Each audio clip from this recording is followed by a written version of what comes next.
Hi everyone, I'm Regina. I'm the Genealogy Librarian at the State Library.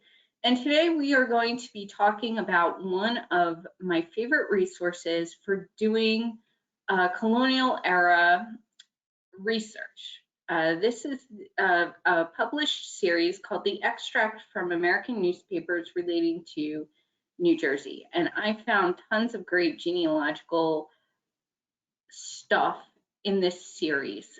So we're going to go through and we're going to talk about why I love this, look at some examples of how it's useful to you. And if you ever have any questions about this resource, just please send me an email and let me know. You can see pictured below is a picture of the series. That's what it looks like on our shelves. So let's dive in and let's learn some more about this. So what are these things?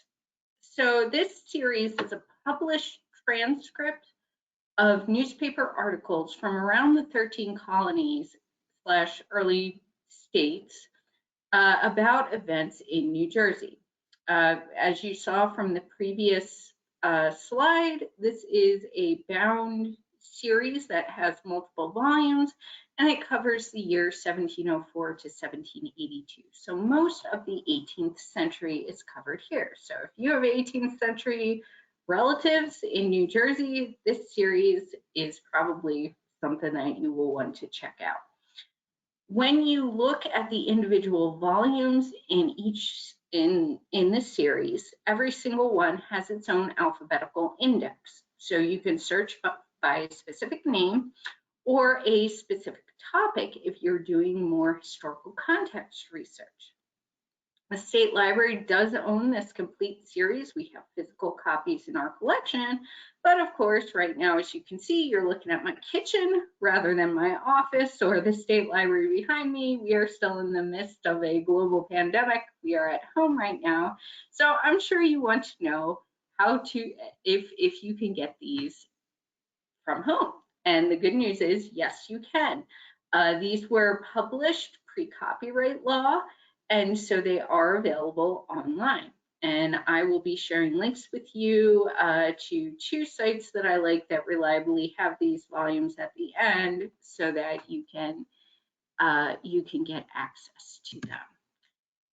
And why do I think that these are great for colonial family history researchers? Well, they include all kinds of wonderful articles for historical context. These include shipping reports, court case announcements, land sales, and current events. The previous slide showed 2 pages from the extracts with mostly shipping reports and when I say that, I mean ships coming into port and ships leaving port. How might shipping reports be useful? Well, if you had a nautical ancestor and you know the ship's name, you may be able to track their movements. For those of you who don't know me, I have been researching the family of Jeremiah Bass, one of New Jersey's earliest governors, for many years. And Jeremiah's son, Birchfield, was actually apprenticed out to a ship's captain. So one of the things that I used the extracts for when I was doing research on Birchfield Bass was to try to figure out, by using the shipping announcements, where he might have been during his apprenticeship. That was not terribly successful because I knew the captain that he served under's name, but I didn't necessarily know the ship. And the one ship that was mentioned in his apprenticeship did not pan out. But from doing research on this captain, I knew he owned other ships. I just couldn't identify them. So, but if you know that your ancestor was in shipping and was a tradesman or had their own shipping business or cargoes, this is a great way to kind of figure out what is going on. The other thing is the real estate ads, which you can see an advertisement on the right-hand side of your screen for a farm for sale. is really fantastic, especially if you're doing the family history property research, because these ads include a detailed description of the property that your ancestor may have owned, which is very cool. In addition, if you had an ancestor who was either an indentured servant or an enslaved person, there are many, many runaway ads throughout the extracts. And these, of course, provide a detailed physical description of the individual who fled, including possibly what they were wearing at the time, what materials they had with them at the time of their disappearance, any unusual physical mannerisms or speech characteristics that might help them stand out from a crowd.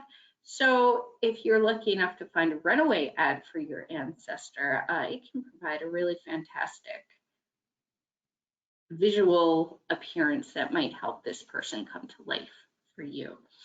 And of course, there are more standard vital records type newspaper articles, which include marriage and death announcements.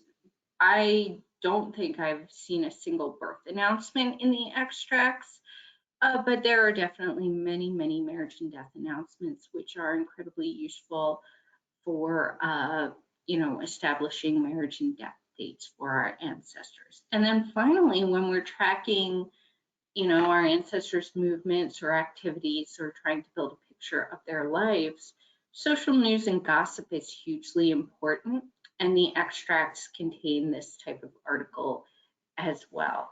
So all of this can really help you create a complete picture of your ancestors' life and the times that they were living in. So that's why I really love this series so much. And it certainly taught me a lot and gave me a lot of information about the Bass family. So what I would like to do is I would like to kind of give you some examples. And the first thing I want to show you is how we can build historical context and kind of construct the social and cultural era in which our ancestors lived. This first example is a brief article, and there are two articles on this subject in the same newspaper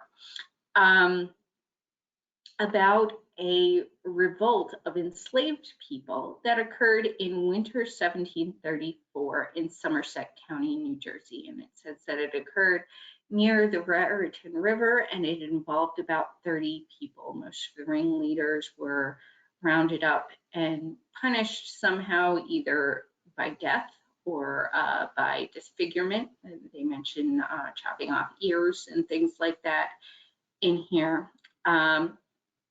And this is a really interesting article. I have looked through the extracts and I haven't seen a whole lot similar to this. The reason that I find this super interesting is that in 1712 in New York City, there was a massive revolt of enslaved people that resulted in many casualties, mostly, of course, those of African descent. But it really sparked a lot of fear into white English settlers. And of course, at the time, this was a British colony. These people considered themselves English at the time. So the 1712 revolt in New Jersey specifically resulted in many laws restricting enslaved people's movements, making it more difficult to manumit them, things of that nature. And then there was a second huge slave revolt in 1741, which again incited a lot of fear and nervousness.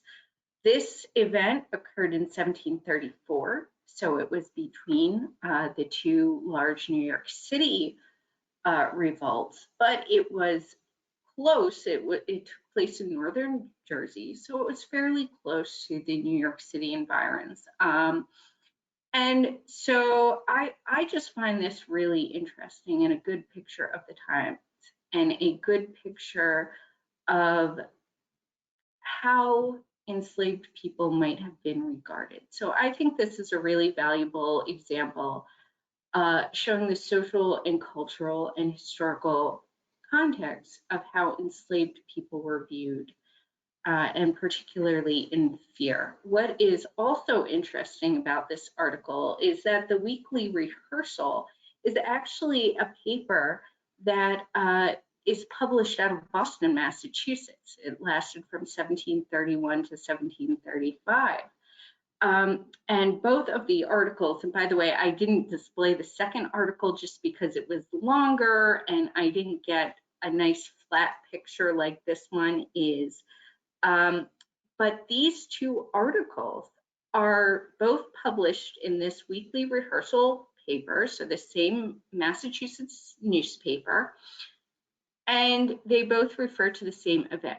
I cannot find any historical evidence in court cases, any other sources that this event even occurred.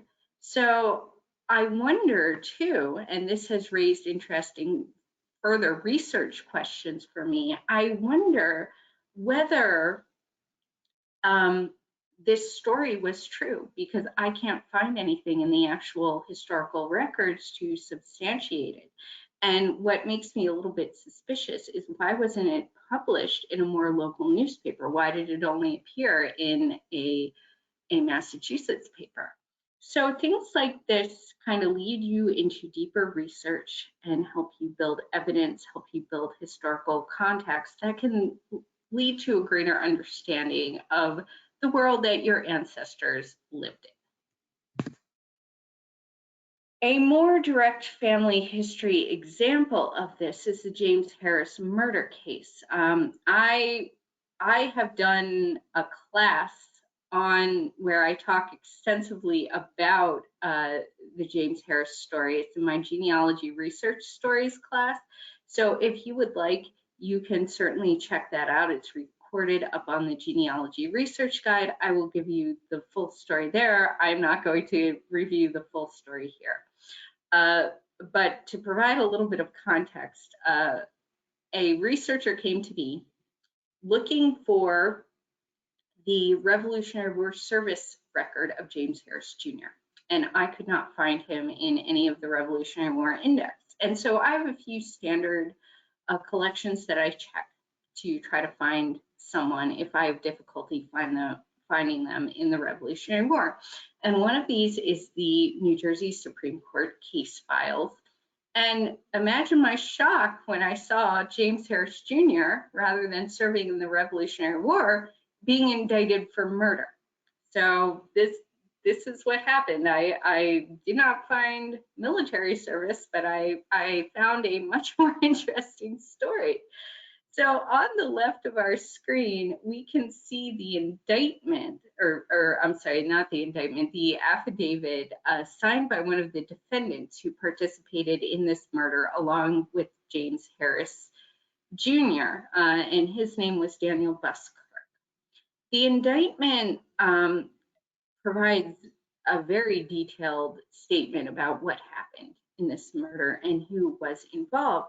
But what is interesting is when you look at the case file, only two people in this indictment, the affidavit clearly states that there are three people involved in the murder of the victim, but only two people are standing trial for it. So where's the third one? So I went over to the extracts from American newspapers to see if I could find any newspaper articles about the murder case. And sure enough, I found an advertisement placed in the paper by James Harris Sr. James Harris Sr. is James Harris Jr.'s father. He is also married to a woman named Buskirk, so I'm assuming that Daniel Buskirk is a relative of his wife. So he is offering a reward in this article for the third person involved in this murder who has fled and is at large. This man was named Daniel Howell. This particular newspaper article briefly describes what exactly happened in the murder, and it provides a detailed physical description of Mr. Howell. So that added some additional context to the case file, which was, again, highly detailed, but we learned that one of the defendants had fled. So if you would like to hear the rest of the story, please check out the Genealogy Research Stories class on the Genealogy Research Guide, and you can always email me for the link, or if you have any further questions about this particular case. I wanted to show you too kind of what the marriage and death announcements look like. I had said before that I was interested in researching the Bass family, and you can see I have the death announcement highlighted below of a woman named Katherine Pierce. Katherine Pierce is Jeremiah Bass's daughter. So she was the former governor of New Jersey's daughter, so her death made the newspaper. And you can see it's interesting that it provides some detail, including her place of residence, which was Trenton. It notes that she was buried in Burlington, although it doesn't note where. I can probably, from my research, I can guess where, because her family were residents of Burlington City, and they were longstanding members of a church there. So I'm guessing that she's buried at her family's church, same place as her parents are. And it confirms that she was of an advanced age, which is also interesting and kind of confirms what I knew about her based on her when her parents got married. I have not yet been able to find a birth record for any of the three Bass children that were born to Jeremiah Bass and his wife Elizabeth, but I'm guessing that Katherine was probably the eldest because she was the first to marry. It's a toss-up between her and her sister Anne. By the way, Anne, when she got married, got her own marriage announcement published in the extracts. And it was noted that she was a lady of great elegance and distinction, I believe they said, which makes sense because she was the daughter of former governor. But you can see from the marriage announcement above Katherine Pierce's death announcement that it provides the parties' names when they were married and where the two parties resided. Interestingly, in this case, it provides the bride's father's name, which might be useful when you're trying to jump back a generation. So again, the extracts are full of marriage and death announcements, so this could be incredibly useful if you know that your relatives were fairly wealthy and they came from prominent families. You might be able to find some vital record information within the extracts as well. So I mentioned before that this series was published in 1914, so it is out of US copyright and freely available online. There are two really useful sites that have these, HathiTrust.org and archive.org.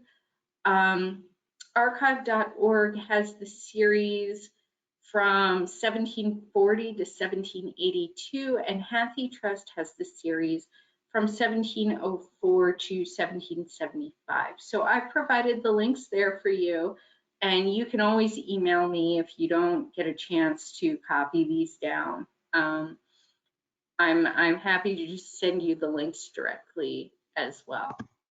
So thank you so much for joining me today.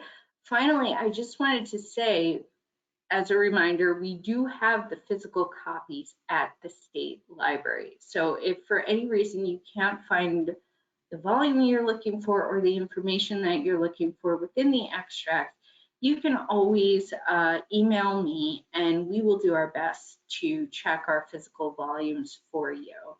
So thank you, and I hope this was useful, and I will talk to you soon.